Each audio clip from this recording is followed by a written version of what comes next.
Hey there and welcome. If you're an NRI parent, you know that keeping your child's paperwork in order is, well, it's a big deal. In this explainer, we're going to cut right through all the confusion and give you a clear, stress-free guide to renewing your child's Indian passport no matter where you are in the world. Let's make sure that next family trip goes off without a single hitch. So, let's just get right to it, right? Is this something that's been kind of nagging at the back of your mind? Maybe you've got a trip coming up, or you glanced at the passport and realized that expiration date is creeping up way faster than you thought. If so, you're definitely in the right place. And a big reason this whole thing feels like it's always on the to-do list is simple. For any child under the age of 15, their Indian passport is only valid for 5 years. That's literally half the time of an adult passport, which means, yeah, you're going to be doing this more than once. And trust me, those 5 years, they go by in an absolute flash. Missing that renewal window isn't just a small inconvenience. It can bring everything to a screeching halt. We're talking blocked international travel, derailed visa applications, and a full stop on any OCI card processing. But hey, don't stress, we've got you covered with a super clear roadmap. First, we'll talk about the why and when with the 5-year countdown. Then we'll build your essential document checklist. After that, I'll walk you through the 2-portal online process, show you exactly how to avoid those common mistakes, and finally, we'll break down the timelines and fees. All right, let's dive right in. Section 1, the 5-year countdown. This is all about the basics, why this 5-year rule exists, and more importantly, when you should be starting this whole process. Okay, first things first, a quick little language lesson so you don't get tripped up. We all call it renewal, but when you get to the official government website, you're going to see the term reissue of passport. It means the exact same thing for what we're doing, so don't let it confuse you. So this is where the rules get a little interesting, and it's something you'll definitely want to know for later. For kids under 15, it's a strict 5-year validity, no way around it. But once your child hits that 15 to 18-year-old bracket, you get a choice.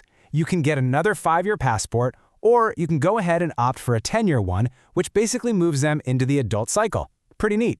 So, the big question, when should you actually start? Technically, you can apply up to a full year before it expires, but here's the real pro tip for all of us living abroad. The sweet spot is to start this whole thing 6 to 9 months out. That gives you a nice, comfortable buffer for any processing delays or shipping issues, especially since most countries won't even let you in if your passport has less than 6 months of validity left. Now for Section 2, and honestly, if you pay attention to one part of this whole explainer, make it this one. Getting your documents right the first time is everything. It's the secret to a smooth, headache-free process. All right, let's run through the core checklist. You're going to need that online application form, printed, single-sided, very important. Your child's original current passport plus copies. 2 recent passport photos that meet all the rules, like a pure white background. Then you have the forms, Annexure D, the change of appearance affidavit, and Annexure E. Plus, notarized proof of your legal status in the country, a proof of address, a copy of one parent's passport, and of course the child's birth certificate. Now these forms, the annexures, this is where most people get tripped up. So let's break them down nice and simple. Annexure D is the big one. It's the declaration from both parents, and this is the one you absolutely positively have to get notarized. Annexure E is the child's own declaration. No notary needed. And then there's the change of appearance affidavit, which, well, there's some great news on that front. And listen up, because this is a really important and, frankly, a very welcome update.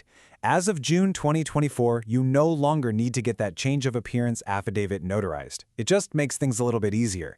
But, and I can't stress this enough, Annexure D, that parental consent form, still needs that notary stamp. Don't forget it. Okay, you've got your pile of perfectly organized documents. What's next? That brings us to Section 3, the 2-portal process. This is your digital action plan, from filling out the form to mailing it all in. So you're not just dealing with one website, but 2. Think of it as a 2-step dance. Step 1, you head over to the Indian government's portal to fill out the main application. That's where you'll get your application reference number, or ARN. Step 2, you take that ARN over to the VFS Global website for your country.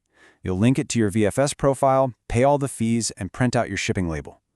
Then it's just a matter of organizing your physical documents, mailing them in, and using the VFS site to track everything. All right, you know the process, you have the list. Let's move on to Section 4, which I like to call the How to Not Mess This Up section. Knowing these common mistakes ahead of time is your best defense against delays and rejections. So let's go through the greatest hits of application mistakes so you can avoid them. Number 1, And I mean, this is the most common reason for rejection, is a bad photo. Just use a professional service, it's worth it. Another one that gets people is printing double-sided. Don't do it. It's an instant rejection. Always print single-sided. Also, make sure you're applying to the correct consulate for your state.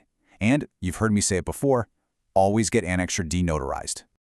And that brings us to our final section, Section 5, which answers the two questions everyone asks. How long is this going to take? And what's it going to cost me? Okay, let's talk speed. For normal processing, you're looking at a wait time of about 3 to 6 weeks once VFS gets your package. But if you're in a real jam, there's Tatkaal, or expedited service. That can get the passport processed by the consulate in just 3 to 4 business days. Just remember, and this is key, that super fast timeline is just for the consulate's part of the job. It doesn't count shipping time there and back, or VFS's own handling time. And what about the cost? Well, here's a rough breakdown for those of you in the US. Normal processing is going to run you about $96. The big jump, as you can see, is for that Tatkaal service, which adds an extra $150, bringing the total to around $246. That includes all the main fees, but just be ready for a small credit card processing fee on top of that. Okay, so if you're going to remember just 3 things from all of this, let it be these. Number 1, start early, ideally 6 to 9 months before the expiration date. Number 2, double and triple check all your documents, especially that notarized Annexure D. And number 3, treat the VFS checklist for your country like your Bible. Follow it to the letter. Look, I know it seems like a lot, but with this roadmap, you can totally turn what feels like a complicated nightmare into a simple, straightforward task. It's all about preparation. So are you ready to get this done and get it done right the very first time?